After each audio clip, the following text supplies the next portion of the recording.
আসসালামু আলাইকুম। প্রিয় দর্শক, অন্য মঞ্চের আলোচনায় আপনাদের সকলকে আমন্ত্রণ জানাচ্ছি। আপনি যেটা বললেন যে শুধু খলিলুর রহমান নয়, আমাদের একজন বিজ্ঞ দর্শক এখানে বললেন যে প্রধান বর্তমানে বাংলাদেশে রয়েছে। এবং আরো অদ্ভুত ব্যাপার যে প্রধান বাংলাদেশে আসার আগে তিনি কিন্তু চায়না সফর করে এসেছেন। এটা আরো কিন্তু একটা ভিন্ন রকম একটা বার্তা দিচ্ছে আমাদের। পাশাপাশি আপনি দেখেন এর আগে আমেরিকার দক্ষিণ এশিয়া বিষয়ক রাষ্ট্রদূত আসলো, আসলো, আমরা দেখলাম। তো বাংলাদেশ নিয়ে এখন এই মুহূর্তে সবচেয়ে বেশি সমালোচনা হচ্ছে। এখানে যার যার অবস্থান, প্রত্যেক পরাশক্তি, প্রত্যেক দেশ যার যার স্বার্থ রক্ষার জন্য সদা তৎপর। তো আপনি যেটা বললেন যে এখানে আমরা কি যেহেতু রুদ্ধদ্বার বৈঠক, কোনো প্রেস কনফারেন্স হয়নি, আর প্রেস কনফারেন্স হলেই যে সবই সত্য বলবে তা তো নয়। আমার মনে হয় সেখানে বহুবিধ আলোচনা হয়েছে, তো তার বহুমাত্রিক আলোচনা হয়েছে, মাল্টিপারপাস বিষয় নিয়ে তারা সাবজেক্ট নিয়ে তারা কথা বলেছে সেখানে, তাতেও সন্দেহ নেই। আপনি দেখেন যারা এখন বলতো দিল্লি না ঢাকা, দিল্লি না ঢাকা, আমার সে কাকারা এখন সবাই নীরব। দিল্লি না ঢাকা, আপনি দেখেন একদিকে ভারতে যাবে না বলেছে প্রধানমন্ত্রী নরেন্দ্র মোদীর আমন্ত্রণে যাবে না বলেছে, অন্যদিকে তারা 2 লাখ ব্যারেল নাকি টন তেল চেয়েছে, ডিজেল জ্বালানি চেয়েছে। দিল্লি না ঢাকা বলতে বলতে এখন তারা দিল্লি ছাড়াই চলতে পারে না। এটা নতুন কিছু না। আবার দেখলাম যে জাহিদ পাড়া, যেটাকে আমি পেতি পাড়া নাম দিয়েছি, তারেক রহমানের যে একটা পাড়া নেশৌরি আছে, সে প্রথমে বলল যে যারা জননেত্রী শেখ হাসিনার বক্তব্য প্রচার করবে, এমনকি সেখানে লাইক দিবে, তাদের আইনের শেয়ার দিবে, তাদের আইনের আসবে। কত বড় গবেট ফেলে একজন প্রতিমন্ত্রী বা একজন উপদেষ্টা এই কথা বলতে পারে। তারপর আমরা কি দেখলাম, এখন আবার সুর পাল্টে ফেলেছে, বললো সীমিত আকারে তার বক্তব্য প্রচার করা যেতে পারে। এই যে পরিবর্তন, আমার মনে হয় যে এগুলো আগামীর বাংলাদেশ কি হবে, কোন দিকে যাবে, তার একটা নির্দেশনা দিচ্ছে আমার মনে হয়। তবে এখানে শেষ না, আগামী ডিসেম্বর আসতে আসতে অনেক কিছু এই দেশে ঘটবে যা আমরা কল্পনাও করতে পারবো না। যেমন এই মুহূর্তে প্রধান আসবে, আমরা কেউ কল্পনাই করি নাই। আসবেন তিনি, কিন্তু এই মুহূর্তে আসবেন আমরা বুঝতে পারি নাই। যেভাবে ভারতের সাথে বিএনপির সরকার এবং তার যে চেলা চামুন্ডা রয়েছে, তারা সারাদিনই স্লোগান দেয় যে দিল্লি না ঢাকা, দিল্লি না ঢাকা। কিন্তু আমরা দেখতে পেলাম দিল্লি ছাড়া তারা এক কদম চলতে পারে না। বাংলাদেশের ইন্ডিয়ান বাইকে বসে, ইন্ডিয়ান ডিজেল নিয়ে দেখবেন যে ইন্ডিয়ার বিরুদ্ধে কথা বলতেছে, এবং এটা বাংলাদেশের পুরনো স্বভাব, এটা থাকতেই হবে। কারণ বাংলাদেশের মৌলবাদীদের যে 4টা চিহ্নের কথা হায়দার, আকবর খান রণ বলে গিয়েছিলেন, তার একটি হচ্ছে ভারত বিদ্বেষ। এখানে থাকতেই হবে, না তাছাড়া কোনো উপায় নাই, এটা তাদের স্বভাব। কিন্তু রাষ্ট্রনীতি আলাদা জিনিস। রাষ্ট্র চালাতে গেলে আপনাকে অনেক কিছু মেনে চলতে হয়। জাতীয় এবং আন্তর্জাতিক অনেক নিয়ম কানুন, হিসেব নিকেশ মিল করেই রাজনীতিতে টিকে থাকতে হয়। তাছাড়া ক্ষমতায় থাকা যায় না। তার জন্যই তো আমরা কখনো দেখি বাংলাদেশ আওয়ামী লীগ হেফাজতকে ডাকে, কখনো আবার দেখি বাংলা জাতীয়তাবাদী দল বিএনপি আবার হেফাজতকে ডাকে। সব জায়গাতে এরকম ছিল, আছে এবং থাকবে। তবে আমার মনে হয় যে দ্রুততার বৈঠকের কথা বললেন, বাংলাদেশের রাজনীতির পরিবর্তনের পূর্বাভাস। সেটা কি হবে হয়তো আমরা অর্ধেক অনুমান করতে পারবো বা কিছু অনুমান করতে পারবো, কিন্তু অধিকাংশ আমরা ঘটে যাওয়ার আগ পর্যন্ত অনুমান করতে পারবো না। তার আগে আপনারা জানেন যে ফ্রড মাজার নামের যে একজন বদমাইশ আছে, বাম বদমাইশ, সাবেক বাম, সাবেক জাসদি, কোন দল সে করে নাই তা জানি না, সব দল, শুধু আওয়ামী লীগ ছাড়া সব দলই সে করেছে মোটামুটি, মাসাল্লাহ। তিনি আবার হাটে হাড়ি ভেঙে দিয়েছেন।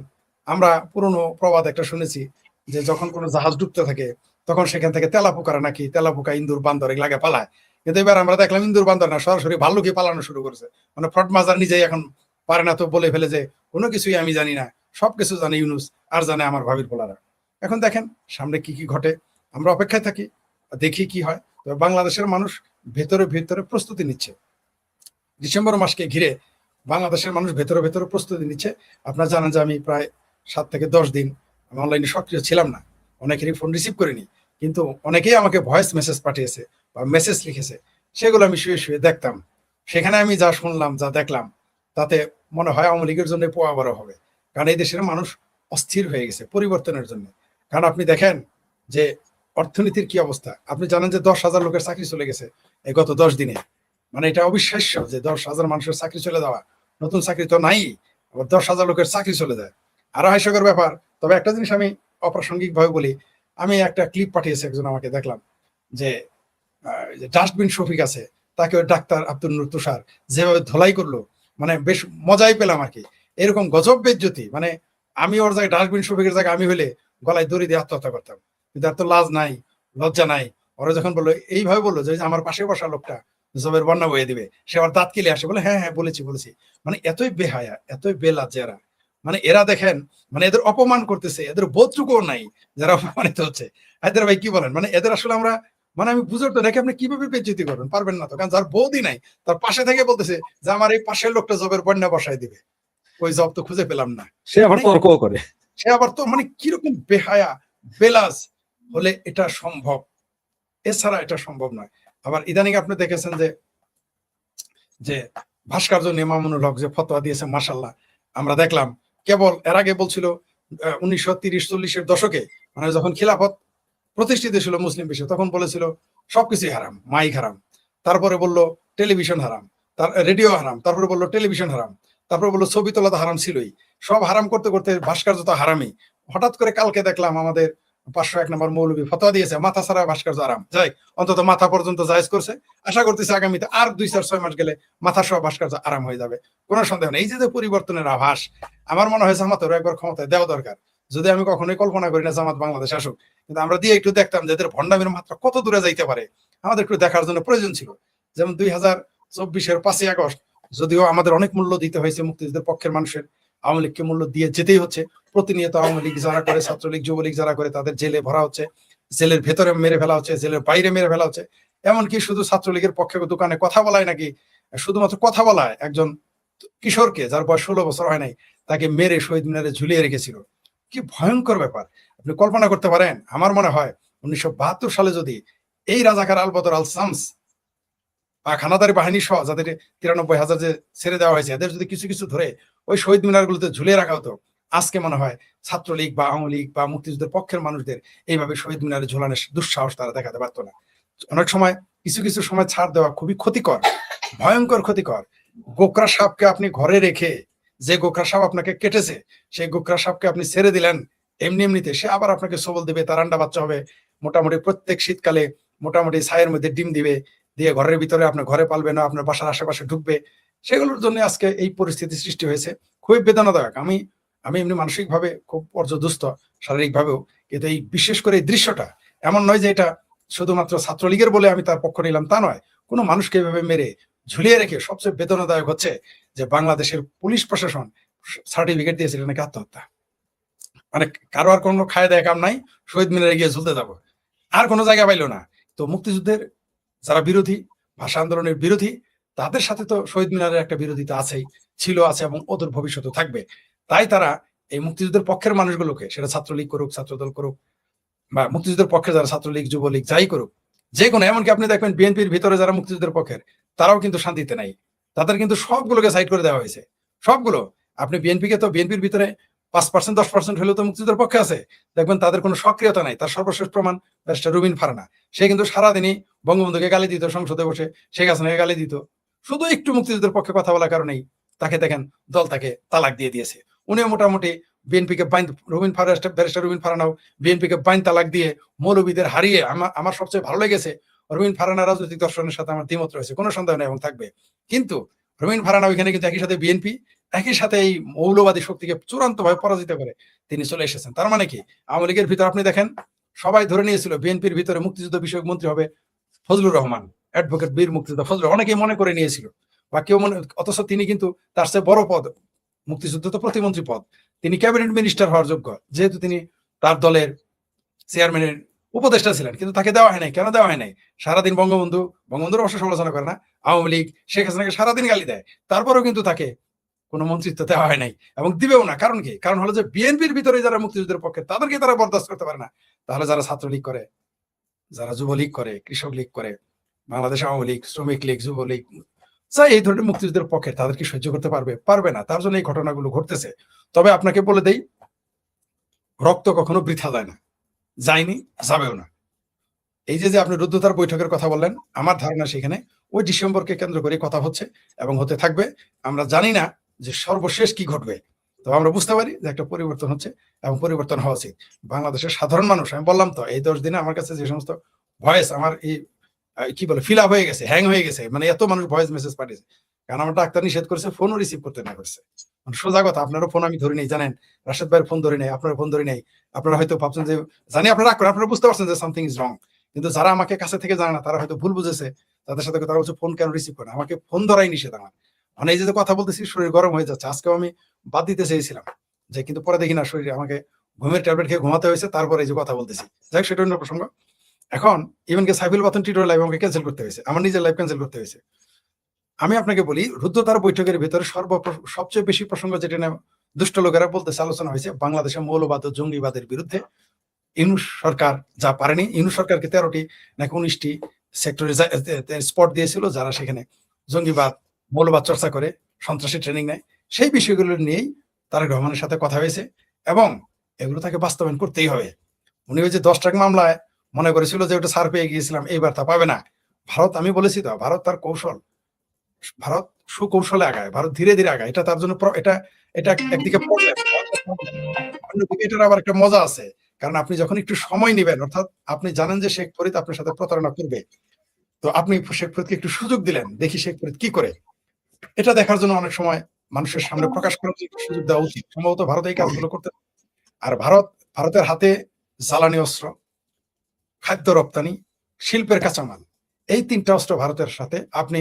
আপনি এই 1 থেকে 1.5 কোটি যে অনুপ্রবেশকারী ভারতে রয়েছে, এটাকে না হয় আপনার স্বীকার করলেন, সীমান্তে পাহারা দিবেন। অবশ্য বার্মাতে পাহারা দিবেন না, বার্মা থেকে যত আসে আসুক, কোনো সমস্যা নেই। প্রয়োজনে পাসপোর্ট সহ দিবেন, প্রয়োজনে এদের কাছে মা বোন, এই দেশের বিএনপি জামাত হেফাজত রোহিঙ্গাদের কাছে মা বোন বিয়ে দিবে বা তাদেরটা বিয়ে, কোনো সমস্যা নেই। কিন্তু বাংলাদেশের যারা ভারতে ঢুকে পড়ে আছে তাদের ঢুকতে দিবে না দিলেও কিন্তু তেল, ডিজেল, এই জ্বালানি, কাঁচামাল এবং খাদ্য, এইগুলো যদি রপ্তানি বন্ধ করে দেয় ভারতে, যেটা মনে আছে আপনার, যে কারণে আপনার চ্যানেলই ব্যান হয়ে গেছিল, যেটা আমি বলেছিলাম যে ভারতের আসল অস্ত্র হচ্ছে ফুড চ্যানেল বন্ধ করে দেওয়া।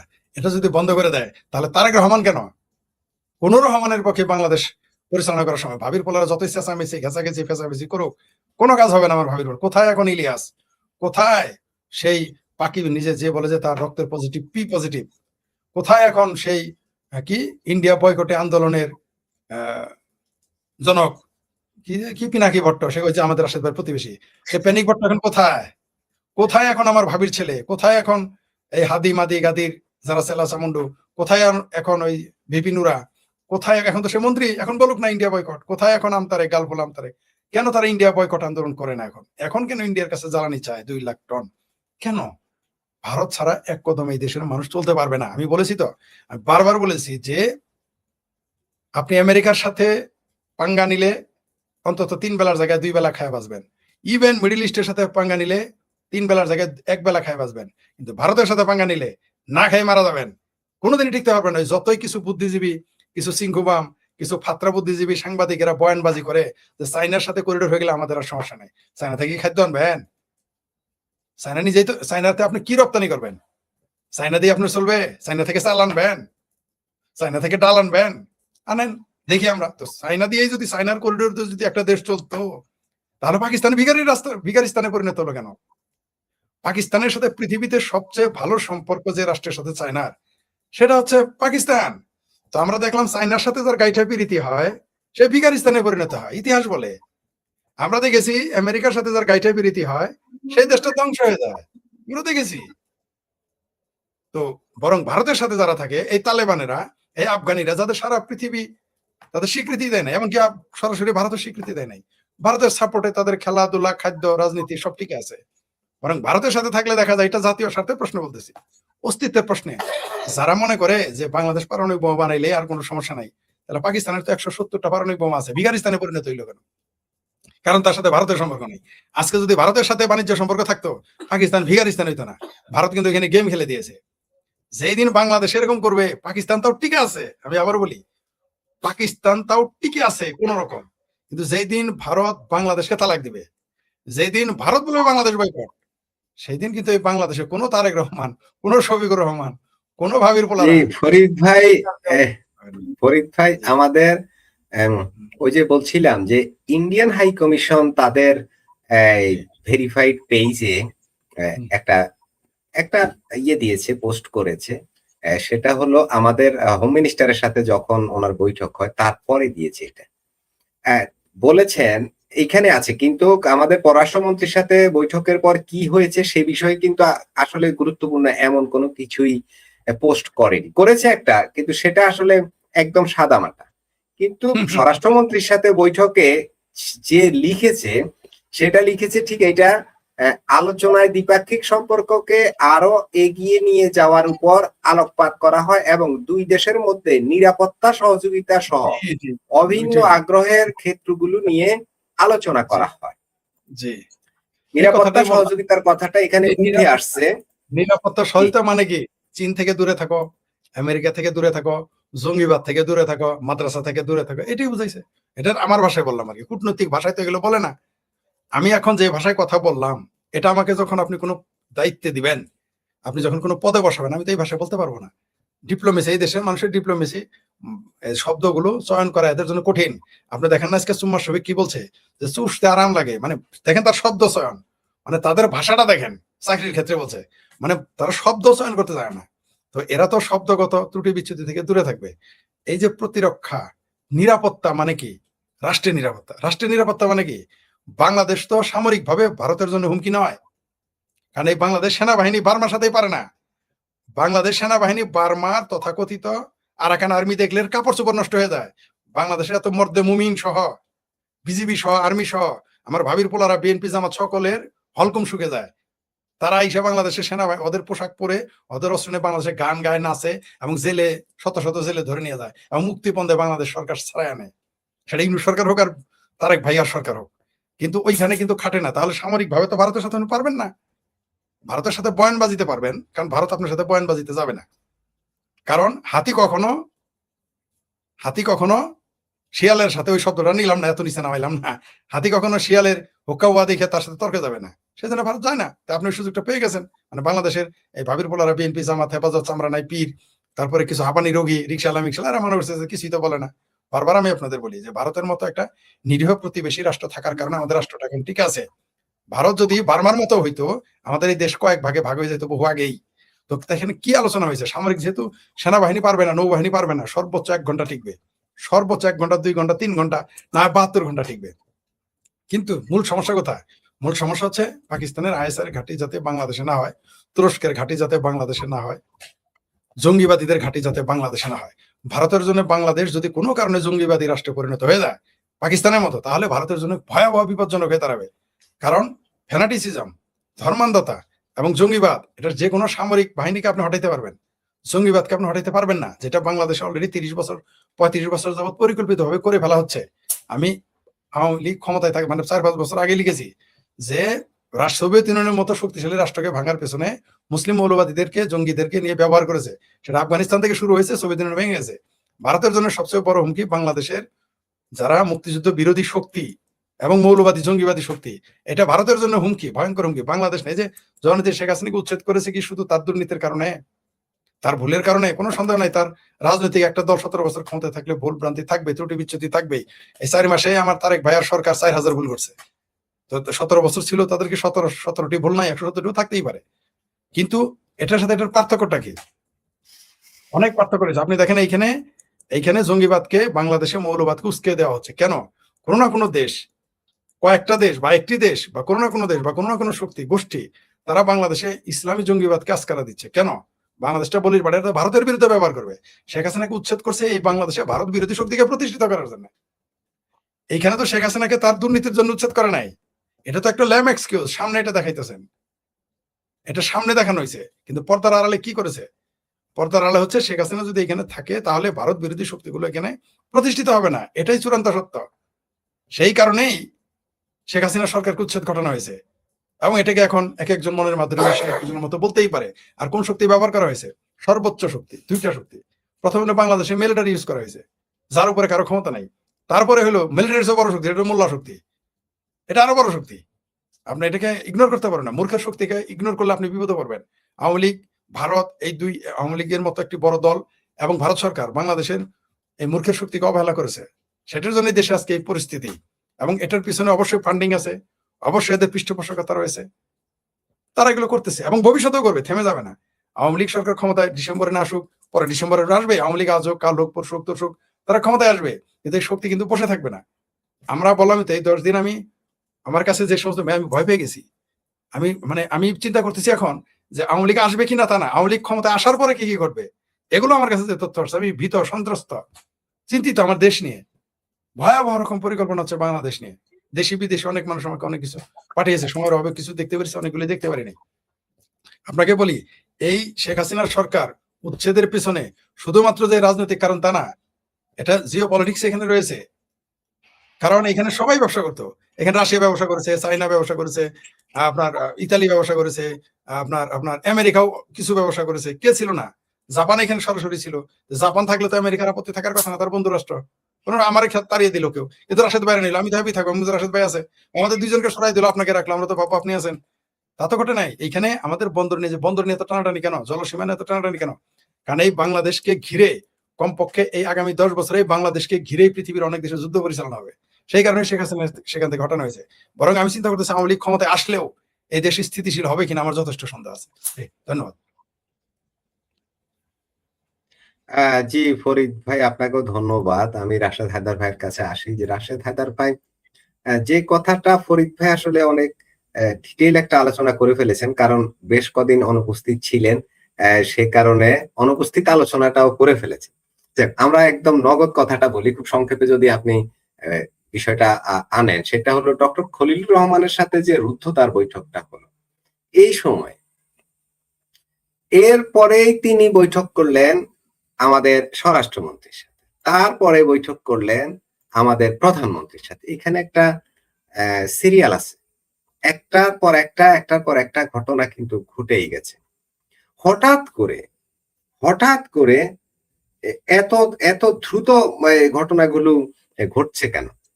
রাশেদ হায়দার ভাই সংক্ষেপে যদি আলোচনা করেন। ধন্যবাদ মাসুদ ভাই, ধন্যবাদ দর্শক শ্রোতা মণ্ডলী যারা আমাদের দেখছেন। আসলে আজকে ফরিদ ভাইয়ের কথাই আমাদের সকলের শোনা উচিত, কারণ উনি ব্যাপক মিস করছে, পাবলিকও মিস করছে, আমরাও মিস করছি।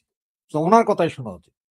মাসুদ ভাই, ইয়েটা শুরু হয়েছে আপনার খলিলকে দিয়া, শেষ হয়েছে তারেক জিয়াকে দিয়া।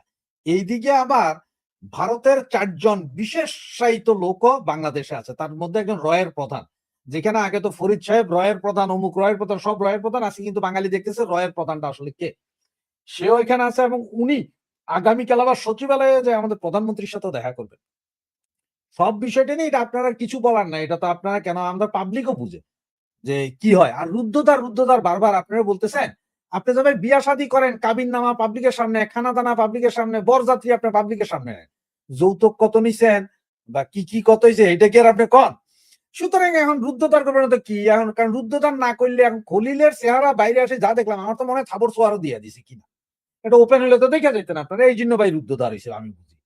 আর আজকের যত কিছু তাতে আমি কিন্তু একটা লোকের পক্ষে আজকে, সেটা হচ্ছে যে হাদির ভাই মাসুদের পক্ষে আজকে। সে আজকে বিশাল একটা বিবৃতি দিছে যে আমার ভাইকে হত্যাকারী যে সে রয়ের প্রধান বাংলাদেশ, তাকে গ্রেপ্তার করা হোক। এবং